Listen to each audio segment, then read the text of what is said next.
Hello everyone, good morning. সবাই কেমন আছো? আশা করি সকলে খুব ভালো আছো। তো তোমরা তো দেখেই বুঝতে পেরে গেছো আমরা কোথায় একটা যাব বেরিয়েছি। তো চলো আজকে কোথায় যাচ্ছি সেটাই তোমাদের বলি।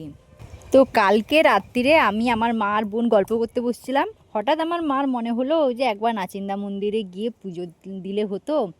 তো আমার মনে হলো যে চলো ঘুরে আসি, অনেক দিন থেকে তো যাওয়া হয়নি, চলো না হয় তিনজনে ঘুরে আসি। তো এখানে একটা কথা বলে নেই, এই যে ঘরটা দেখতে পাচ্ছ এটা হচ্ছে আমাদের এখানকার মারিচদা থানা। আর তোমরা হয়তো অনেকেই চেনো অনেকেই চেনো না। তো দেখে নাও, এটা হচ্ছে আমাদের এখানকার থানা, মারিচদা থানা। এর বিপরীতে ব্লগ আছে আমাদের। তো যেটা বলছিলাম, যেই কথা সেই কাজ, সকালবেলা তাড়াতাড়ি করে ঘুম থেকে উঠে পড়েছি। দিয়ে মা বলছে সবাই বেরিয়ে পড়ো, তাড়াতাড়ি করে যাব। আগে কি হতো বলো তো, বাবার টোটো ছিল, বাবা নিয়ে যেত সবাইকে। এখন বাবার হাতে তো একটু ব্যথা, এই জন্য আর বাবা যায়নি। আমরা অটোতে করেই চলে এসেছি। আর এসে যখন দেখি, মানে দেখেই একটা জিনিস অবাক হয়ে গেছি। কি বলো তো, এখানে অক্ষয় তৃতীয়ার মেলা চলছে। এবার আমি তো জানি না অক্ষয় তৃতীয়া থেকে যে এখানে মেলা বসে। তো এসেই প্রথমে মনে হলো কী ব্যাপার, এত আলো জাঁকজমক কেন? তারপরে সে লোকটা বলছে এখানে অক্ষয় তৃতীয়ায় মেলা হয়। বলছি যা, একটা ভালো দিনে এসছি না হয়, কিন্তু ভিড় হবে হয়তো এটা ভেবে ভেবেই এসছিলাম। একে তো শনিবার, তার উপরে মেলা চলছে। এর আগে আমি নাচিন্দা মন্দিরে প্রায় 3বার মতো এসেছি, আর এখানে আমার বিয়েও হয়েছিল। আর তখন, মানে তখন থেকে আজ পর্যন্ত আমি অক্ষয় তৃতীয়ার মেলাতে কোনো দিনও আসিনি, কিন্তু আজকে এই প্রথম এলাম এই মেলাতে।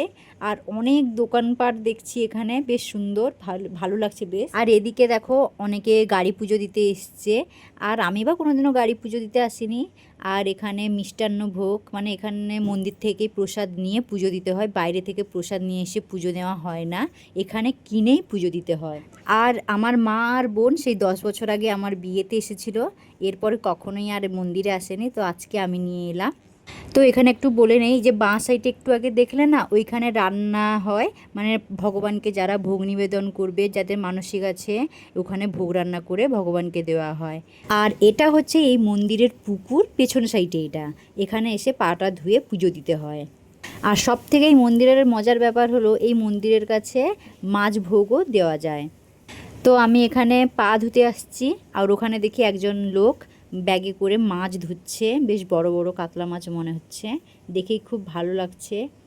আর পেছন সাইডে জল খাওয়ার জন্য ব্যবস্থা করা আছে, যদিও আমি এটা পরে জেনেছি। দেখেছো লোকটা মাছ নিয়ে ধুয়ে যাচ্ছে।